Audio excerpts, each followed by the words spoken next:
क्या आपको ये नहीं लगता कि राजनीतिक पार्टी की चंदा सबसे बड़ी वजह है इस भारत को बर्बाद करने के लिए? और जब तक इन पार्टियों के चंदे पे अंकुश नहीं लगाया जाएगा और जब तक ये पता नहीं चलेगा कि इतना बड़ा बड़ा चंदा राजनीतिक पार्टी को कौन से कॉर्पोरेट हाउस दे रही है, ताकि ये पता चल सके कि जिसके हवाले ये भारत किया जा रहा है उसकी वजह ये है कि यही पार्टियां यही कॉर्पोरेट हाउस इन राजनीतिक पार्टियों को चंदा देती है और जिसकी वजह से इस भारत की जनता को गुलाम बनाने की प्रक्रिया में लाके खड़ा कर दिया गया है। 1-1 करोड़ के बॉन्ड खरीद के जो कॉर्पोरेट हाउस चंदा दे रही है, 1 करोड़ के उसने 100 बॉन्ड खरीदा या 200 बॉन्ड खरीदा, ये कौन लोग हैं? ये वही लोग हैं जो राजनीतिक पार्टी को चंदा दे के सत्ता में बिठा के और हमें आपको अपनी गुलामी करने पे मजबूर करेंगे। सबसे बड़ा जड़ है, आज किसान यहाँ पे 3 महीने से ज़्यादा हो गए खड़े हुए कि राजनीतिक पार्टियों के अपने अकाउंट्स में कम से कम हजारों करोड़ का चंदा कौन दे रहा है इसका पता नहीं होता। और उसी का पार्टी का जब प्रधानमंत्री बन के आता है तो वो भ्रष्टाचार हटाने की बात कर करके और आप सबको बड़गला के वोट लेके जाता है और जब सत्ता पे काबिज हो जाता है। दोस्तों नमस्कार, खड़ा हूं इस वक्त गाजीपुर बॉर्डर पे, लेकिन बात आज राजनीतिक चंदे की। किसान क्यों बैठे हुए हैं पिछले 3 महीनों से ज़्यादा हो गए? क्योंकि वो कहते हैं कि उनका जो कृषि का सेक्टर है वो कॉर्पोरेट के हवाले किया जा रहा है। ऐसे ही आप देखेंगे पीएसयू को कॉर्पोरेट के हवाले बेचा जा रहा है या उनको दिया जा रहा है। लेकिन इस सब के पीछे हम आम जनता आज तक इस बात की आवाज़ क्यों नहीं उठा पाए कि जो राजनीतिक पार्टियां, चाहे कोई भी राजनीतिक पार्टी हो, उसको जो चंदा दिया जाता है और वो भी बड़े बड़े कॉर्पोरेट हाउस जो 200, 300, 400, 500 करोड़, हजारों करोड़ जो चंदा देते हैं राजनीतिक पार्टियों को, तो वो चंदा क्यों देते हैं? क्या कॉर्पोरेट हाउस किसी को वैसे ही चंदा दे देते हैं? क्या वो दान देते हैं, डोनेशन देते हैं? नहीं। व्यापारी अगर कोई चंदा देता है तो बदले में उसको उसके मुताबिक कानून चाहिए जिसके तहत वो अपना जो चंदा दिया है उसके लिए उगाही कर सके। और जब वो उगाही करता है उसमें तमाम कानूनों को ताक पे रख दिया जाता है। बेशक आम जनता को उसके लिए कुछ भी उसके साथ वो व्यवहार करे, कुछ भी करता रहे। जैसे ये किसान है, 200 से ज़्यादा किसानों की शहादत हो गई, सरकार के कान पे जूं नहीं रेंग रहा है, लेकिन आपको इसके तह में घुसना पड़ेगा। अगर हम सीएमएस की रिपोर्ट की बात करें, करीब करीब 60,000 करोड़ रुपए लोकसभा के इलेक्शन में खर्च किए गए थे। 60,000 करोड़। लेकिन अनऑफिशियली इस डेटा को अगर आप देखेंगे, बहुत सारे रिपोर्ट्स आए जिसमें कहा गया कि 60,000 करोड़ नहीं, करीब करीब 1 लाख करोड़ रुपए की लोकसभा की चुनाव लड़ी गई थी। जबकि लिमिट कितने का है? एक सीट पे जो लोकसभा का इलेक्शन होता है उसमें 70 लाख रुपए की लिमिट है। आप उसको 542 से गुणा कर लीजिएगा। लेकिन चुनाव कितने की लड़ी गई? 1 लाख करोड़ रुपए की अनऑफिशियली और सीएमएस के आंकड़े के मुताबिक 60,000 करोड़ रुपए की। यानी कि भारत के इतिहास में सबसे महंगा चुनाव था 2019 का जो लोकसभा इलेक्शन था, मैं उसकी बात कर रहा हूं। 2014 में कितने का इलेक्शन हुआ था? अपने टाइम में वो भी ऐतिहासिक था। 30,000 करोड़ रुपए कुल मिला के खर्च हुए थे 2014 के इलेक्शन में। ये पैसे कहां से आते हैं?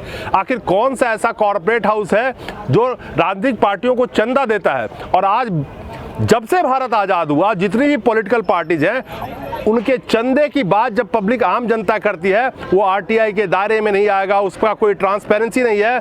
यहाँ पे इलेक्ट्रल बॉन्ड जो 2 जनवरी 2018 को मौजूदा बीजेपी सरकार लेके आई थी, ठीक 2019 के लोकसभा इलेक्शन से पहले 95% उस इलेक्ट्रल बॉन्ड के थ्रू बीजेपी को चंदा गया था। और यहाँ पे समझने वाली बात यह है कि टोटल 60,000 करोड़ रुपए जो खर्च की बात बता रहा हूँ, उसमें से मोटा मोटी आधा पैसा बीजेपी, यानी करीब करीब 50% पैसा बीजेपी ने खर्च किया था, सरकारी आंकड़ों के हिसाब से, रिपोर्ट के मुताबिक। तो आप पीछे थोड़ा जाके देखिए, जो पहले चंदे दिए जाते थे कॉर्पोरेट हाउस के द्वारा, ये कोई नई चीज नहीं थी। लेकिन नई चीज ये हुई है कि मौजूदा हालात में 95% और 90% के बीच में मौजूदा जो बीजेपी सरकार है उसको चंदा दे रही है कॉर्पोरेट हाउस, और बाकी जो 5 से 7% का रकम है उसमें सारी पार्टियां हैं, चाहे कांग्रेस हो, चाहे लोकल क्षेत्रीय पार्टी हो, सारी पार्टियां उसमें आ जाती है। लेकिन 95% के करीब बीजेपी को चंदा दिया जाता है। तो आप समझ सकते हैं कि क्या कॉर्पोरेट हाउस इतना बड़ा चंदा किसी राजनीतिक दल को यूं ही दे देती है, बदले में उनको उनके मुताबिक कानून चाहिए ताकि वो जनता का शोषण कर सके और उसी बाजार से पैसे का उगाही कर सके, ताकि दोबारा वो कॉर्पोरेट हाउस उसी राजनीतिक दल को चंदा दे जो उसको सुख सुविधा और पूरे कानून को ताक पे रख के और धज्जियां उड़ा के वो काम कर सके बाजार में। लेकिन यहाँ पे सबसे बड़ी बात फिर वही है कि जिस कॉर्पोरेट के हवाले ये भारत दिया जा रहा है, वो कॉर्पोरेट हाउस मौजूदा जो बीजेपी सरकार है उसको सबसे ज्यादा चंदा दे रही है। आखिर इसकी क्या वजह है वो आपको सोचने की जरूरत नहीं है। बहुत ही कॉमन सेंस की बात है कि किस तरह से कॉर्पोरेट के हवाले आपका रेलवे हो, आपका PSU हो, आपका कृषि सेक्टर हो जो यहाँ खड़े हैं, बैंक वाले हड़ताल पे बैठे हुए हैं। 15-16 तारीख को बैंक वाले का भी हड़ताल है, कोई मीडिया लेकिन दिखाएगी नहीं। आप इस्पात निगम वाले हड़ताल पे बैठे हैं, ऐसे ऐसे PSU वाले बहुत हड़ताल पे बैठे हैं। बेरोजगारों पे लठ बरसाई जा रही है जंतर मंतर पे। लेकिन जो सरकार, बहुत हुआ भ्रष्टाचार, अब की बार मोदी सरकार, महंगाई की बात कर ले, 2014 के नारे आप एक से एक नारे मैं गिनवा सकता हूं, लेकिन सबसे अहम नारा जो था 2014 का, ये देश नहीं बिकने दूंगा, सौगंध मुझे इस मिट्टी की, वो नारा बदल के कर दिया गया है कि ये देश नहीं बचने दूंगा, सौगंध मुझे इस मिट्टी की। अब आप ये नारा लगा सकते हैं। इस देश में हर चीज एक तरह से कॉर्पोरेट के हवाले, जहां पे उनका मोनोपोली होगा, यानी कि एक छत्र राज होगा। और यही मोनोपोली और एक छत्र राज की हालत थी जो ईस्ट इंडिया भारत को गुलाम बना के चली गई थी। और 200 साल जो भारत गुलाम रहा था, उस गुलामी से आज़ादी दिलाने के लिए न जाने कितने स्वतंत्रता सेनानियों ने अपने प्राणों की आहुति दे दी। एक का नाम लेना यहाँ ठीक नहीं, अनगिनत नाम है, बहुतों के नाम हम आप नहीं जानते हैं। क्या उन्होंने इसी दिन के लिए दिया था?